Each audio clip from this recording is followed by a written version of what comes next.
Jake Morrison rubbed his tired eyes as he stared at the computer screens in front of him. The communication room of the UES Valiant was quiet, except for the soft hum of machines. He had been watching the deep space radio signals for 12 hours. Straight, looking for any sign of alien life? So far, there had been nothing but empty static and the usual background. Noise of space. The Valiant had been traveling through this part of the galaxy for 3 months now. It was humanity's first real attempt to find other intelligent life beyond Earth. Jake was the ship's communication officer, and his job was to listen for any messages from alien civilizations. Most days, it was boring work. Today felt like it. Would be just another quiet shift. Jake took a sip of his coffee and stretched his arms above his head. The hot liquid helped keep him awake during these long monitoring sessions. Outside the small window of the communication room, he could see the endless stars scattered across the black of space.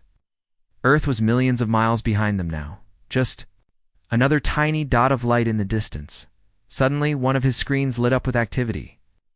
The computer started beeping rapidly, and strange patterns appeared across the display. Jake sat up straight in his chair, his heart beginning to race. This was not the usual random signals from dead stars or cosmic radiation. This was something different. Something organized. Something made by intelligent beings.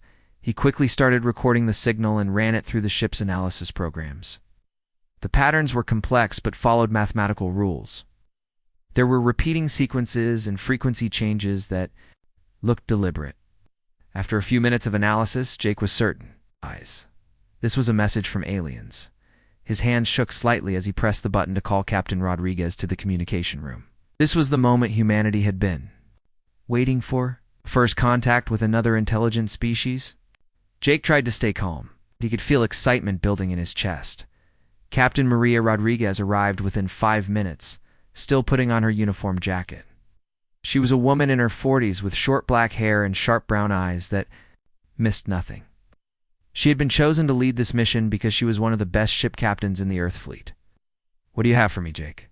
she asked, looking at the screens with intense interest.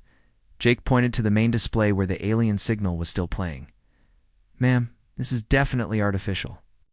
The computer says it's coming from about 15 light years away. The signal is strong, which means they're using a lot of power to broadcast it." Rodriguez studied the patterns for a moment. "Have you tried running it through the translation programs?" "Yes, ma'am. It's taking time, but we're starting to get some results." Jake pulled up another screen showing the computer's attempts to decode the message. The basic structure suggests it's some kind of emergency broadcast. Both humans watched as more of the message became clear. The computer was learning the alien language quickly, finding patterns and matching them to mathematical concepts and basic ideas. After 20 minutes, they had enough to understand the main meaning. Rodriguez read the translated text aloud. "Emergency. Request immediate assistance. It's multiple vessels in distress. Civilian population. Coordinates attached." She looked at Jake with serious eyes. "It's a distress call." Jake nodded and brought up another screen. "There's more, Captain. The signal includes location data and what looks like information about their situation." He paused as more translation appeared. "They're running from something they call the Devourers." The name sent a chill through the room, even translated into English. It sounded dangerous and frightening. Rodriguez called for Dr. Lisa Park, the ship's expert on alien life, to join them in the communication room. While they waited, Jake continued working on the translation. More details emerged from the signal.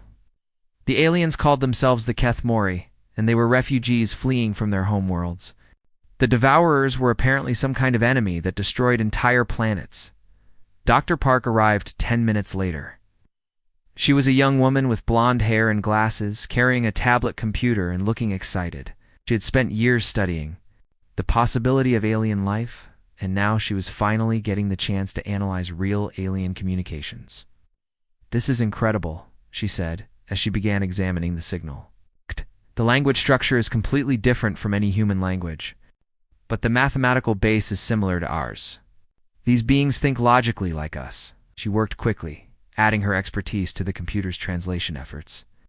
As more of the message became clear, a disturbing picture emerged. The Kethmori had been monitoring human radio signals for decades. They knew about Earth and humanity, but they had classified humans as something dangerous. "Look at this section," Dr. Park said, pointing to a part of the translated message. "They have detailed files on Earth, but they call us a death world. Species. According to their records, our planet is so dangerous that it creates violent and unpredictable life forms." Jake read over her shoulder. The alien files described Earth as a world of constant danger, where life had to fight to survive every day. They classified humanity as too dangerous to contact directly. In their culture, species from death worlds were considered unstable and aggressive. "They think we're monsters," Jake said quietly. Rodriguez shook her head. "They think we're dangerous. There's a difference." She looked at the continuing distress signal. "Whoa. But they're broadcasting on frequencies they know we can receive. Of them must hope someone will help." Dr. Park found another section of the message that made everyone in the room go quiet. The Kethmori signal included data about the Devourers. These creatures were unlike anything in human experience. They were a species that consumed all life on the planets they visited. They would strip away every plant, every animal, and every trace of organic matter, leaving behind dead, empty worlds. According to this, Dr. Park explained, the Devourers have destroyed 12 worlds in the past year. The Kethmori are refugees from 3 of those worlds. Their ships are carrying millions of survivors, and they're running out of supplies. The room was silent for a moment as the 3 humans processed this information. Somewhere in space, an entire alien civilization was fleeing from an enemy that destroyed worlds. They were crying for help, but they didn't expect anyone to answer because they thought all nearby species were either too weak or too dangerous to trust. Captain. Rodriguez made her decision quickly. She was the kind of person who acted when action was needed. "Jake, send a signal back to Earth Command. Tell them what we found and that we're moving to investigate. Dr. Park, I want you to keep working on that translation. I need to know everything about these Devourers." "Captain," Jake said carefully, "the Kethmori signal indicates they don't want contact with Deathworld species. They might be more afraid of us than of the Devourers." Rodriguez looked out at the stars through the small window. "Then there. About to learn something new about humans? We might be from a death world, but that doesn't make us heartless." She turned back to her crew. "Set course for those coordinates. Maximum speed." As the Valiant changed direction and accelerated toward the alien distress signal, Jake continued monitoring the communications. The Kethmori were still broadcasting, still calling for help that they didn't believe would come. Their situation was getting worse. The Devourers were getting closer to their refugee fleet. Dr. Park worked alongside Jake, learning more about both species with each passing hour. The Kethmori were peaceful beings who had never known war. They were artists, scientists, and philosophers from a world where the biggest predator was smaller than a house cat. They had built their civilization around harmony and cooperation. The Devourers were the opposite. They were a hive mind species that existed only to consume and grow. They had no culture, no art, no individual thoughts. They were like a disease that spread from world to world, eating everything in their path. The Kethmori have never fought anyone, Dr. Park explained to Captain Rodriguez. Their technology is advanced, but it's all designed for exploration and research. They don't have weapons or military strategies. They're completely helpless against the Devourers.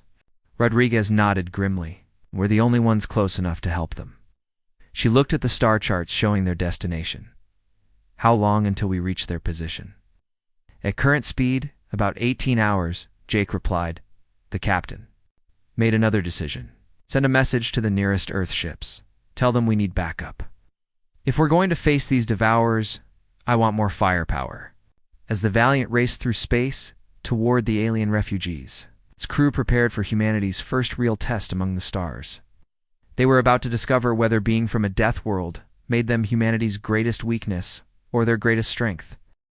Council leader Vithera walked slowly across the bridge of the Serenity's edge, her 4 legs carrying her in a gentle rhythm that usually calmed her mind. Today, nothing could ease her worry. The bridge of her ship was made of smooth, curved surfaces that glowed softly with blue light. Everything was designed to be peaceful and beautiful, just like her people preferred. But peace felt very far away now. The Serenity's Edge was the largest ship in their refugee fleet. It carried over 10,000 Kethmori who had escaped from their dying homeworld just days before the Devourers arrived. Around them, 43 other ships of different sizes held more survivors. Total, they had saved nearly 50,000 people from 3 different worlds. It was not nearly enough. Vithara's skin was pale blue with silver markings that showed her age and wisdom. Her people lived for hundreds of years, and she had seen more than most. Ow. But in all her long life, she had never faced anything like this. Terror. The Devourers were something beyond her understanding, a force of pure destruction that consumed everything in its path. Council leader called Communications Officer Yenthal from his station. Still no response to our distress signals. The Galactic Union ships have pulled back to the inner systems. We are alone out here. Bethera had expected this answer, but it still hurt to hear it. The Galactic Union was supposed to protect all member species, but they had decided the Kethmori refugee fleet was too far from their main territory to defend. The Union ships were fast and well-armed, but they were also few in number. They could not be everywhere at once. What about the other species in this region? Bethera asked, though. She knew this answer too. Have any of the independent worlds responded? Yenthal's head drooped with sadness. His people showed emotion through the color of their skin, and his had turned a deep gray that meant despair. No, Council Leader. Most are too afraid of the Devourers to risk helping us. Others are too far away to reach us in time. Science Officer Krellin approached from the sensor station. His normally bright green skin, now showing patches of worried yellow. He was young for a Kethmori, only 70 years old, but he was one of their best scientists. His job was to watch for signs of the approaching Devourer fleet and to study any strange readings their long-range sensors picked up. Council Leader Krellin said in his quiet voice, I have detected something unusual. There is movement in the Terra system. Terra? Felt her heart skip a beat. Terra was the 3rd planet in a system that the Galactic Union had marked as forbidden territory. It was the home of a species that every civilized world feared to contact. The humans were classified as a Class 12 Deathworld species, a rating so dangerous that most people refused to believe such a world could exist. Are you certain? She asked, moving to look at Krellin's sensor readings. Yes, Council Leader. 4 ships have left the Terra system and are moving in our direction at high speed. The energy signatures match what our databases say about human technology. A cold feeling spread through Vithera's body. In all the galaxy, there was no species more feared than those who came from Deathworlds. These were planets so violent and dangerous that only the most aggressive and brutal life forms could survive. The creatures that evolved on such worlds were considered too unpredictable and violent to interact with safely Earth. Or Terra, as it was marked in their charts, was the worst example anyone had ever found. It was a world where massive predators hunted constantly, where the weather could kill without warning, where even the plants could be deadly. The oceans were filled with creatures that could swallow a Kethmori ship whole. The land was covered with beasts that killed for sport, not just for food, but the most terrifying thing about Terra was that it had produced a species intelligent enough to build starships while still keeping all of their violent instincts. Humans were described in the galactic databases as unpredictable killers who fought wars for entertainment and destroyed their own planet for resources. They were everything the peaceful Kethmori feared about the universe. They're coming toward us, Krellin continued, his skin now showing streaks of fearful orange. At their current speed, they will reach our position in approximately 16 hours. Vithara tried to think clearly, despite her terror. The humans were moving toward them, but that could mean anything. Maybe they were coming to attack the refugee fleet. Maybe they saw the Kethmori as easy prey. Deathworld species were supposed to be selfish and cruel, caring only for themselves. But there was another possibility that seemed even more frightening. What if the humans had heard their distress call and were actually coming to help? The idea seemed impossible, but Vithera could not shake the thought. Could they have received our emergency broadcast? She asked Communications Officer Yenthal. Checked his equipment. It is possible, Council Leader. We have been broadcasting on many different frequencies, including some that human technology could detect. But why would they respond? The Galactic records say Deathworld species never help others unless they gain something for themselves. Vithera walked to the large window at the front of the bridge and looked out at the stars. Her people had been peaceful for thousands of years. They had never built weapons more powerful than small tools for hunting the tiny creatures on their world. Their ships had no shields, no armor, no guns. They were designed for exploration and scientific research, not for fighting. If the humans were coming to attack them, the Kethmori could not defend themselves. But if the humans were coming to help, that might be even worse. How could her people trust beings that came from such a violent world? What would humans expect in return for their help? Council Leader, said another voice from across the bridge. It was Elder Murthan, the oldest Kethmori on the ship. She was over 400 years old and had lived through many difficult times. Her silver skin was marked with the deep blue patterns that showed great wisdom among their people. Yes, Elder Vithera replied with respect. I have been thinking about the humans, Murthan said slowly. Our databases tell us many things about Deathworld species, but all of that information comes from observations made from very far away. No one in the Galactic Union has ever actually spoken with humans. This was true. The humans had only discovered space travel recently, and the Galactic Union had decided to avoid contact with them. All their information about human behavior came from watching their television and radio broadcasts from a distance. What are you suggesting, Elder? I am suggesting that we may not know as much about humans as we think we do, Murthan replied. Yes, they come from a violent world. Yes, they fight wars and can be aggressive. But they also show kindness to their own species. Their broadcasts show them caring for their young, helping strangers, and working together to solve problems. Vithera had never thought about this before. The official reports about humans focused only on their capacity for violence and destruction. But Elder Murthan was right. The human broadcasts also showed them doing things that seemed almost civilized. Even if some humans can be kind, Vithera said, how do we know which kind are coming toward us? Before anyone could answer, the ship's alarm system began to sound. It was a deep, warning tone that meant immediate danger. Everyone on the bridge turned to look at the sensor stations. Science Officer Krellin was staring at his displays with horror. His skin had turned completely white, which was the Kethmori way of showing absolute terror. Council Leader, he whispered, long-range sensors detect the Devourer fleet. They have found us. The bridge fell silent except for the continuing alarm. Vithera felt her legs grow weak as she realized what this meant. The Devourers were coming, and they had very little time left. How long until they reach us? She asked. 14 hours, Krellin replied. Vithera calculated quickly in her mind. The humans would arrive in 16 hours, and the Devourers would reach them in 14 hours. Even if the humans were coming to help, they would arrive too late. Refugee fleet would be destroyed before their potential rescuers could reach them. Can we run? She asked, though she already knew it was hopeless. No, Council Leader, replied their navigation officer. Our ships are too slow, and many are damaged from the escape. We cannot outrun the Devourers. Vithera looked around at her crew. These were good people who had worked hard to save as many refugees as possible. They had families on this ship and on the other vessels in their fleet. In less than 14 hours, all of them would be dead, consumed by creatures that cared nothing for life or beauty or the thousands of years of Kethmori culture. Continue broadcasting our distress signal, she ordered. If there is any chance that someone will help us, we must keep trying. As the crew returned to their work, Vithera continued to stare out at the stars. Somewhere out there, the Devourers were coming to kill them all. And somewhere else, humans from the most feared world in the galaxy were also heading in their direction.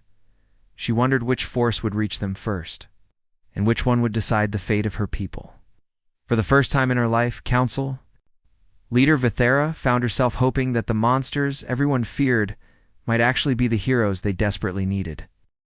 The U.S. Valiant dropped out of hyperspace with a flash of blue light, followed closely by 3 other human ships that had answered Captain Rodriguez's call for help. The UES Defender, UES Guardian, and U.S. Liberty formed up alongside the Valiant. As they approached the location of the alien distress signal, Jake Morrison stared at the main screen in amazement. Spread out before them was a sight unlike anything humans had ever seen. Dozens of alien ships floated in space, their designs so different from human vessels that they looked like works of art rather than machines. The ships were smooth and curved, made of materials that seemed to glow with their own soft light. Ow.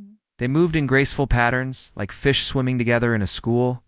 "My God," whispered Dr. Park as she studied the alien fleet through the ship's cameras. "There. Beautiful." Captain Rodriguez stood on the bridge, taking in the scene with the trained eye of a military officer. She could see that many of the alien ships showed signs of damage. Some had sections that were dark where the lights had failed. Others moved, slowly, as if their engines were struggling. These were clearly refugees who had been traveling for a long time. "Jake, are you getting any communications from them?" she asked. "Yes, ma'am," Jake replied from his station. "Multiple signals on different frequencies. They seem confused about our arrival. Some of the ships are moving away from us." This made sense to Rodriguez. According to the information they had decoded from the original distress signal, these aliens thought humans were dangerous monsters.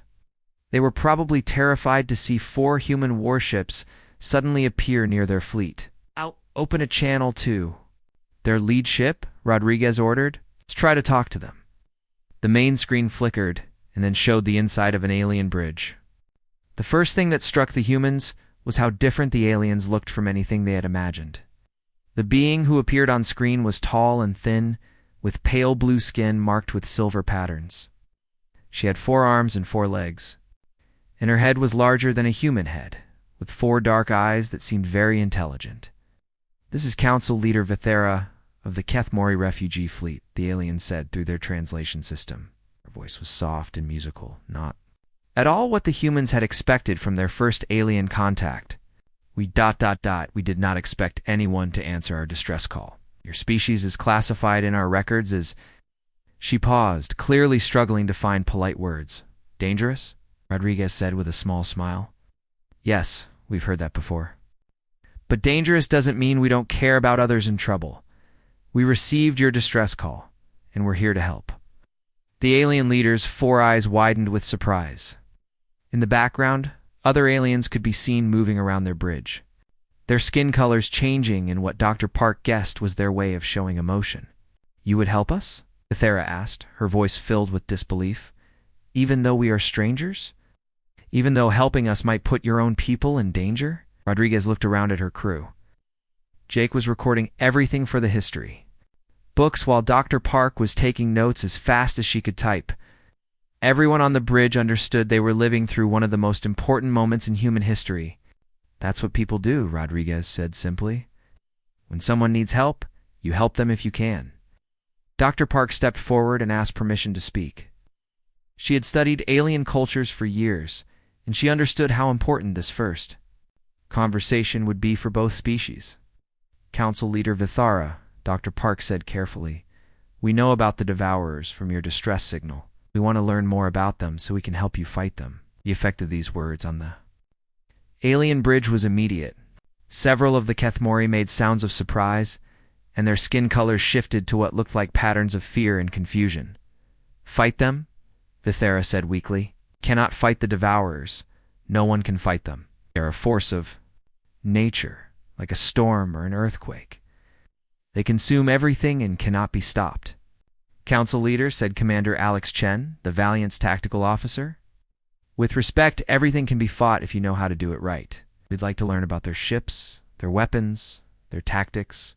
Knowledge is the first step to winning any battle." This seemed to upset the alien leader even more. "Battle? We are not warriors. They, the Kethmori, have never known war. We are scientists, artists, teachers. Our ships have no weapons. We do not know how to fight." Dr. Park understood. Now why the aliens seemed so helpless? They came from a world where violence was almost unknown. They had built their entire civilization around peace and cooperation. The idea of warfare was as foreign to them as their glowing ships were to humans. "That's okay," Rodriguez said gently. "You don't need to fight. That's what we're here for." Jake looked up from his station with urgent news. "Captain, I'm picking up new signals. Long-range sensors show a large fleet approaching from the outer system. Energy signatures match what the aliens described as devourer ships." The mood on both bridges became tense immediately. Rodriguez turned back to the screen where Vithara was visible. "How much time do we have?" she asked. Vithara consulted with her crew before answering. "Our sensors indicate they will reach us in approximately 10 hours. Commander Chen was already working at his tactical station, analyzing the approaching enemy fleet. What he found made him frown with concern. "Captain, preliminary scans show over 200 enemy ships. They're bigger than our vessels and appear to be biological rather than mechanical. I've never seen anything like them." Rodriguez nodded calmly. In her 20 years as a ship captain, she had learned that panic never solved anything. The situation was bad, but humans had faced bad situations before and found ways to win.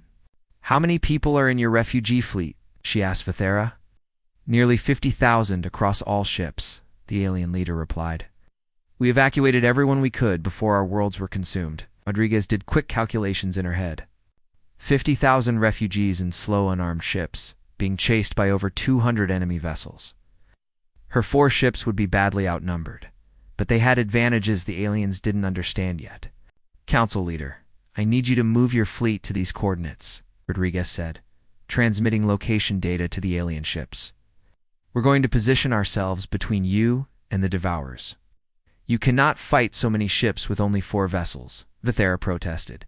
"It would be suicide." Rodriguez smiled, and there was something in that smile that made even the peaceful Keth Mori understand why humans were feared across the galaxy. "Council leader, you're thinking about this the wrong way. You see 200 ships and think it's impossible to fight them. We see 200 targets."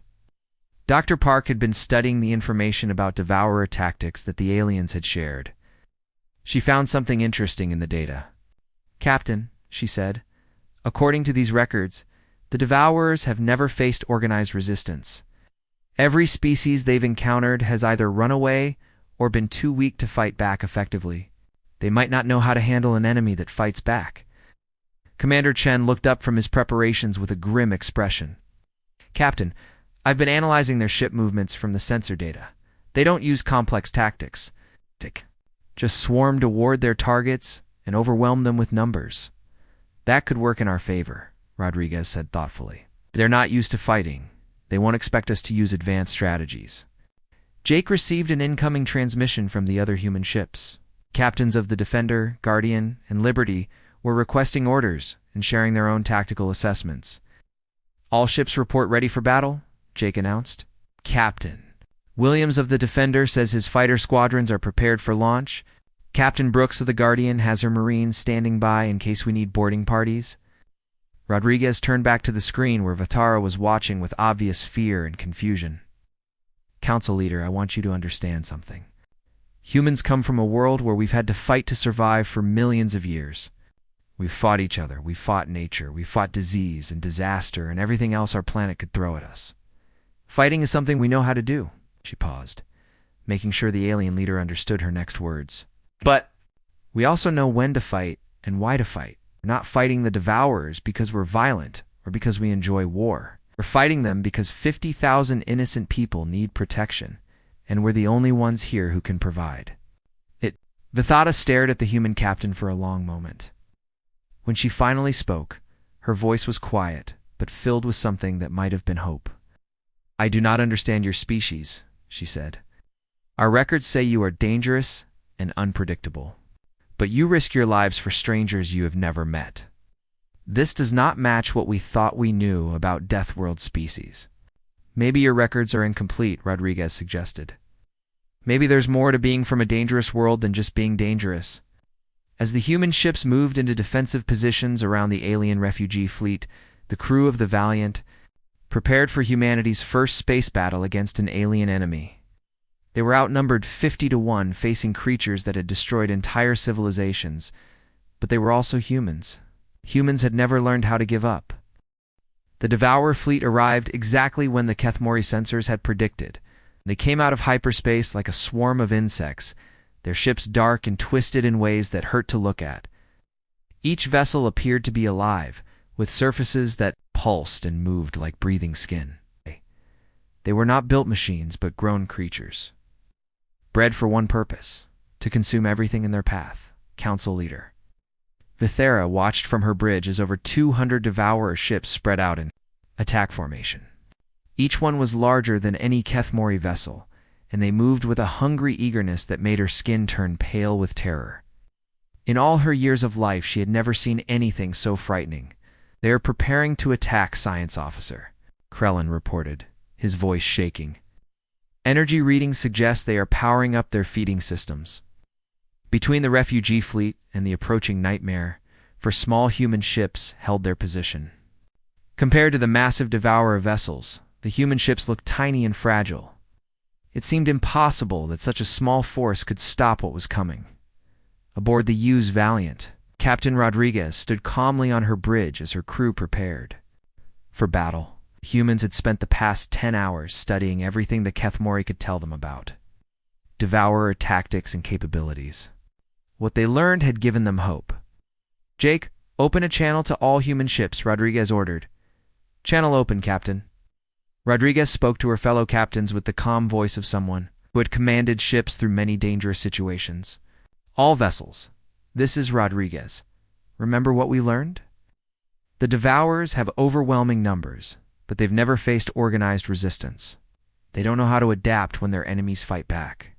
Captain Williams of the UES Defender responded first. "Understood, Rodriguez. My fighter squadrons are ready to launch. We'll show these things what human pilots can do."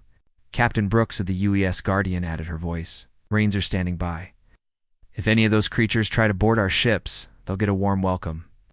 Captain Turner of the UES Liberty checked in last. "All weapons charged and ready. Let's teach these monsters about human stubbornness." The Devourer fleet began moving forward, expecting the same pattern they had seen countless times before. Ow. The small defending ships would either run away in fear or make weak attacks that could be easily brushed aside. Then the feeding could begin. Instead, the human ships did something the Devourers had never experienced. They attacked first. "All ships, engage," Rodriguez commanded. The 4 human vessels opened fire simultaneously, their weapons lighting up the darkness of space with brilliant flashes of energy and solid projectiles. But they didn't target the enemy ships randomly. Commander Chen had studied the Devourer formations and identified their weakness. "Focus fire on the lead ships," Chen called out over the communication system. "Force them to break formation." The humans had learned something important from studying Devourer behavior. These creatures operated as a hive mind, with certain ships controlling the actions of others. By destroying the command vessels first, they could throw the entire fleet into confusion. The first wave of human attacks struck home with devastating effect. The lead Devourer ships, expecting no real resistance, had no shields raised and no defensive measures in place. Human missiles and energy beams tore through their organic hulls, causing massive damage. Lieutenant Sam Parker, one of the fighter pilots from the Defender, led her squadron into the enemy formation with a joy that would have terrified the peaceful Kethmori. She had trained for space combat her entire career, and now she finally had a chance to use her skills against a real enemy. "Blue Squadron, follow my lead," she called to her pilots. "Remember, these things have never fought fighters before. Use that against them." The human fighters were small and fast, designed to dart between larger ships and attack weak points. The Devourers, used to fighting slow refugee vessels, had no idea how to respond to dozens of tiny ships. Swarming around them like angry bees, Parker selected a large Devourer ship and dove toward it, her fighters' weapons blazing. The organic vessel tried to turn toward her, but it was too slow. Her missiles struck its feeding organs, causing the creature ship to writhe in pain and confusion. "That's for every world you've destroyed," Parker said, grimly, as she pulled away from the damaged enemy. The battle quickly became chaotic as more Devourer ships joined the fight. But instead of the organized swarm attack they usually used, the creatures found themselves scattered and confused. The destruction of their command ships had broken their hive mind. Coordination Commander Chen coordinated the human defense from his position on the Valiant. He watched the enemy movements on his tactical display and saw something that made him smile. "Captain, they're doing exactly what we hoped. Without their leaders, they're attacking individually instead of working together." This was the key to human strategy. While the Devourers had superior numbers and larger ships, humans understood something the aliens didn't. Sometimes being outnumbered was actually an advantage. If you could make your enemies get in each other's way. "All ships execute flanking maneuver Alpha," Rodriguez commanded. The 4 human vessels split into pairs and attacked the Devourer fleet from opposite sides. This forced the enemy ships to turn and divide their attention, preventing them from concentrating their superior firepower on any single target. Pilot Danny Wright, flying a fighter from the Guardian, found himself in trouble when 3 Devourer ships surrounded him. His fighter was damaged, and his weapons were running low on ammunition. In a situation like this, most species would try to retreat and regroup. Danny Wright was human. "Guarding control. This is right," he said over his radio. "My birds hurt bad, but I've got one more trick to try." He aimed his crippled fighter directly at the largest of the 3 enemy ships and pushed his engines to maximum power. The Devourer vessel, confused by this suicidal attack, didn't move away fast enough. "Ugly, right?" transmitted on all frequencies as his fighter slammed into the enemy ship's vital organs. Ever hear of kamikaze? The explosion destroyed both Wright's fighter and the Devourer ship, but it also created a gap in the enemy formation that other human pilots could exploit. Captain Williams, watching from the Defender, felt pride and sadness at the same time. "Wright just saved a dozen of our other pilots with that move," he said quietly. "That's what humans do. We look out for each other." The battle continued for 3 hours, with neither side able to gain a clear advantage. The humans were skilled and determined, but they were still vastly outnumbered. Slowly, their ships began to show damage from the constant fighting. On the Kethmori flagship, the Thara watched the battle with amazement and horror. She had never seen anything like human warfare before. These strange creatures from the dangerous world fought with a combination of intelligence and fury that was impossible to understand. "They fight like wild animals," said one of her officers, his skin showing colors of fear and confusion. "No," Elder Murthan corrected him. "They fight like protectors. See how they position themselves between us and the enemy? See how they sacrifice themselves to save their companions? This is not the behavior of mindless monsters." The turning point of the battle came when Captain Brooks made a desperate decision. Her ship, the Guardian, was badly damaged and could barely fight anymore. But she had an idea that might work. "All ships, this is Brooks," she announced. "I'm going to ram the largest Devourer ship. When I do, concentrate all fire on the explosion point. Maybe we can start a chain reaction." "Brooks?"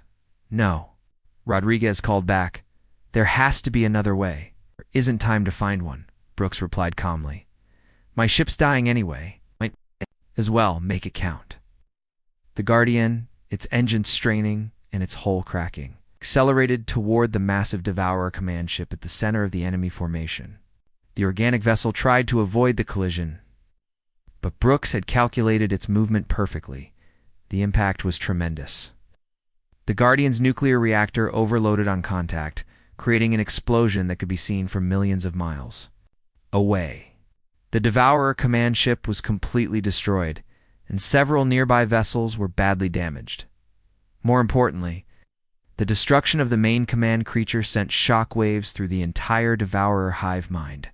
Without their central coordination, the remaining ships began to panic and flee in all directions. "All remaining ships pursue and destroy," Rodriguez ordered, her voice hard with determination. "Don't let any of them escape to report back to their main fleet." The human fighters and the 3 surviving capital ships hunted down the fleeing Devourers with ruthless efficiency. By the time the battle was over, only a handful of the original 200 enemy ships had managed to escape into hyperspace. The aftermath of the fight, space was filled with debris from destroyed ships and the bodies of brave human pilots who had given their lives to protect complete strangers. The cost had been high, but they had achieved something that no other species in the galaxy thought possible. They had stopped the Devo. Council leader Vithara stared at the wreckage of the enemy fleet, unable to believe what she had witnessed. These humans, these supposed monsters from a death world, had sacrificed themselves to save people they had never met before today. Perhaps, she said quietly to Elder Murthan, we have been wrong, eh? 3 days after the battle, the debris field where the Devourer fleet had been destroyed was finally clear enough for safe travel. The human ships had spent those days searching for survivors and helping repair the damaged Kethmori vessels. It was slow work, but both species were learning to work together despite their very different ways of thinking. Captain Rodriguez stood in the medical bay of the UES Valiant, watching as Dr. Park worked alongside Kethmori healers to treat wounded crew members from both species. The aliens had been amazed to discover that humans were willing to share their medical supplies and knowledge, even after losing so many of their own people in the battle. "How are our casualties?" Rodriguez asked quietly. Dr. Park looked up from her work with tired eyes. She had been operating for 18 hours straight, saving lives from both human and alien crews. "We lost 312 people in the battle," she said. "The Guardian's entire crew, plus most of the fighter. Pilots from all 4 ships. But we saved everyone we could." Rodriguez nodded sadly. Every human death in the battle had been a person with family and friends back on Earth. People who had never come home because they had chosen to help strangers from across the galaxy. It was a heavy price to pay, but she knew it was the right thing to do. Council leader Vithara entered the medical bay, moving carefully on her 4 legs as she observed the joint medical effort. Her skin showed patterns of gratitude and wonder as she watched humans and Kethmori working side by side to heal the wounded. "Captain Rodriguez," she said in her musical voice, "I must speak with you. There are things I need to understand about your species." Rodriguez gestured toward a quiet corner of the medical bay where they could talk without disturbing the doctors and patients. As they walked, she noticed that the alien leader seemed different than before. The fear and confusion that had colored her skin during their first meeting was gone, replaced by curiosity and something that might have been respect. "You have questions about why we fought," Rodriguez said. It wasn't really a question. She had seen this reaction from other species when humans showed unexpected kindness or bravery. "Yes," Vithara admitted. "Everything our databases told us about Deathworld species said that you would be selfish and violent. We expected you to either ignore our distress call or to demand payment for any help you provided. Instead, you gave your lives for people you had never met before." Rodriguez thought about this for a moment. She had heard similar questions from other alien species during humanity's brief contact with the galactic community. Most civilizations seemed to think that coming from a dangerous world automatically made a species evil. "Council leader," she said finally, "I think your databases only told you part of the story about humans. Yes, we come from a dangerous world. Yes, we can be violent when we need to be. But Earth didn't just make us tough. It also taught us to work together." She pointed toward a human medic who was carefully treating a wounded Kethmori refugee, using gentle hands to bandage injuries that would have been fatal without help. "On our world, the only way to survive was to help each other. The strongest humans weren't the ones who fought alone. They were the ones who protected their families and communities. We learned that when someone is in trouble, you help them if you can." Vithara's 4 eyes studied the human captain with growing understanding. "So your violence comes from the same source as your compassion? You fight to protect others?" "That's right," Rodriguez confirmed. "We don't enjoy war, but we're good at it because we've had to be. And we use that skill to defend people who can't defend themselves." Jake Morrison approached them, carrying a datapad with important information. His communication equipment had been working constantly since the battle ended, processing messages from across the galaxy as word of the human victory spread. "Captain," he said, "you need to see these transmissions. The Galactic Union has been monitoring our communications, and they want to meet with us officially." Rodriguez took the datapad and read through the messages. The Galactic Union Council which governed most of the civilized species in the galaxy, was formally requesting a diplomatic meeting with human representatives. For the first time in Earth's history, humans were being invited to join the galactic community as equals. "There's more," Jake continued. "We're receiving distress calls from 12 other species. Word has spread about what happened here, and everyone wants human protection from the Devourers." This news made Rodriguez pause. Humanity had been isolated and alone for thousands of years, thinking they were the only intelligent life in the universe. Now, suddenly, they were being asked to become protectors for entire civilizations. "What do you think we should do?" she asked Vithera. The Kethmori leader considered the question carefully. Her people had been saved by human courage, and she felt responsible for helping them make the right choice. "I think," she said slowly, "that the galaxy needs protectors. For too long, peaceful species like mine have had no defense against threats like the Devourers. We have tried to handle such dangers through diplomacy and withdrawal, but sometimes that is not enough." She gestured toward the humans working in the medical bay, still helping alien refugees, despite their own losses. "Your species has something that most of us lack. You have the ability to fight when fighting is necessary, but you also have the wisdom to know when to fight and why to fight. The galaxy could use more of that." Dr. Park joined their conversation, having finished treating her current patient. She had been listening to alien communications and had learned disturbing information about the broader galactic situation. "Captain," she said, "I've been studying the data the Kethmori shared about Devourer attacks. This wasn't an isolated incident. They've been destroying worlds across this entire region of space for decades. The Galactic Union has been retreating steadily rather than fighting back. This information painted a troubling picture. The Devourers were like a plague spreading across the galaxy, consuming everything in their path while civilized species ran away or hid behind defensive barriers." "Many worlds have been lost?" Rodriguez asked. "Over 50 in the past 10 years, Dr. Park replied.